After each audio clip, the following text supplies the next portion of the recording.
Hello, this is IME 315, Financial Decision Making for Engineers in the summer of 2021. My name is Liz Thompson, and I'm going to prepare this little introductory video for the class.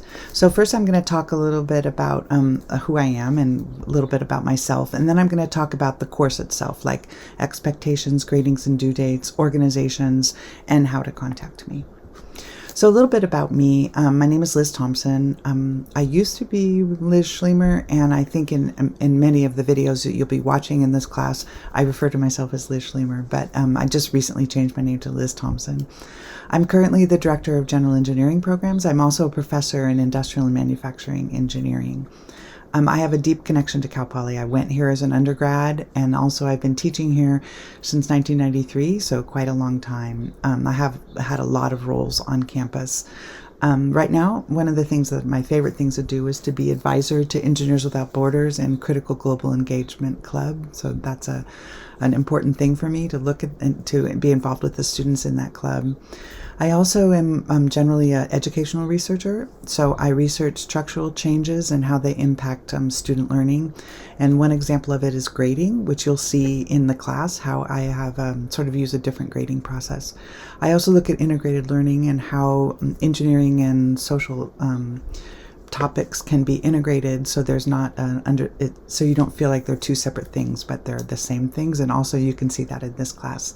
I'm also very interested in change management. I taught a new course in that in spring quarter, and I'm going to be making that a permanent course, so that's an interesting topic for me also. I worked in industry for 10 years as an industrial engineer and then in management. I graduated from Cal Poly with an IE undergrad in 1981. I also have a master's in industrial and systems engineering and an MBA from USC. And in addition, I have a PhD in education from UC Santa Barbara. I've been an instructor for 28 years, so quite a long time, but it's the best job I've ever had. So related to the course, I'm going to talk about expectations, and the expectations can be found in the course logistics, which I'm pretty sure you already have accessed, or else you wouldn't be able to see this video. And I'm going to kind of go over these expectations so that you really have an understanding of what I expect from me and from you.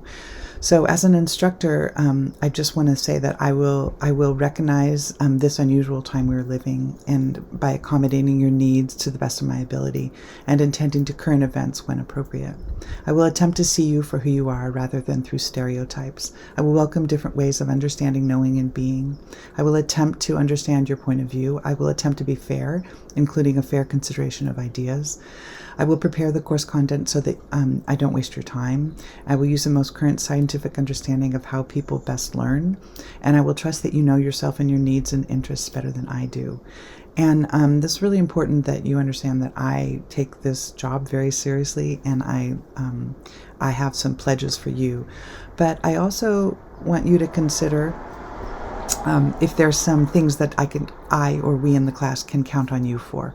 So if you could enter that in that location, in that link on the logistics site, that would be great.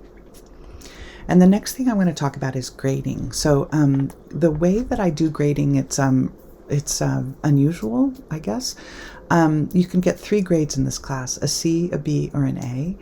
If you get a C, in order to get a C or pass the class, you have to get 90 on 90% or higher on the exams and complete 90% of the assignments. So that's a pretty high bar. It seems like 90 should be an A, but in my class it's a C, and you will be able to retake the exams until you get that 90% level. And that's what I call mastery. You're going to be able to do sort of the important quantitative calculations in the class by passing these exams at a high level, and that's a C. In order to get a B, you'll do the requirements for C, and then you'll complete 1 project. To get an A, you'll do the requirements for C and complete 2 projects. So I hope that's clear. If there's any confusion on that, please let me know, email me or something if you don't understand. I also just want to say that assignment discussion quiz have a suggested due date. Now that means that there's no penalty for being late. It's just a suggestion to keep you on time, also on schedule, I guess, in order to get the to be ready for the exams. So Everything is due, so even though suggested, everything is going to be absolutely due on Friday the 23rd and July 23rd, and that's just so that I can get the grades in on time. And then the next thing that I'd want you to see is that there's two exams.